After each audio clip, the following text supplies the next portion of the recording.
इमाम हुसैन का सर काट, जरा देखना गौर करना, सर काट के नेज़े पे रखा है, जिस्म करबला में पड़ा है। औरतों को घोड़ों पे बिठा के ले जाया गया यजीद के दरबार में। यजीद, पहले उबैदुल्ला इब्ने ज़ियाद ने बदतमीजी की, फिर यजीद ने की। यजीद छड़ियां मार रहा था, छड़ियां इमाम हुसैन के लबों पे। तो नुमान बिन बशीर सहाबी थे, बोल पड़े, कहने लगे, यजीद बदबख्त, हाथ पीछे उठा, मुझे अल्लाह की इज्जत की कसम, मैंने सैकड़ों बार नबी पाक को इन होठों को चूमते देखा है।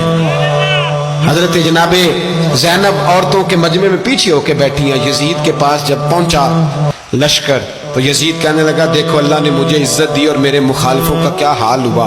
हजरत सैयदा ज़ैनब ने जब सुना ना कि ये कह रहा है कि मुझे अल्लाह ने इज्जत दी, तो जनाबे ज़ैनब बोली, नुमान बिन बशीर कहते हैं बीबी बोली, इतने सदमे हैं, पर जनाबे ज़ैनब बोली अल्लाहु अकबर, इस अंदाज में बोली कि पहले कुरान मजीद की आयत पढ़ी, कहने लगी वतुइज़्ज़ु मन तशा वतुज़िल्लु मन तशा बियदिकल खैर इन्नका अला कुल्लि शैइन कदीर। और फिर कहने लगी, यजीद तू बकता है, कहता है कि तू इज्जत वाला हो गया, ये तेरी हुकूमत है, 4 दिन गुजरने दे, तुझ पे कोई लानत भी नहीं बरसाएगा, और मेरे भाई का कयामत तक मिंबरों में और खुतबों में जिक्र हुआ करेगा, वक्त गुजरने दे।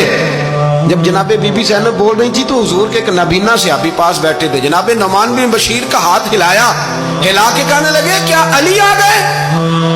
तो अली की आवाज लगती है, जिब्रील अमी बोल रहे हों जैसे, हिकमत के गोहर रोल रहे हों जैसे, दरबार दमिश्क में बीबी ज़ैनब का खिताब, मिंबर पे अली बोल रहे हों जैसे।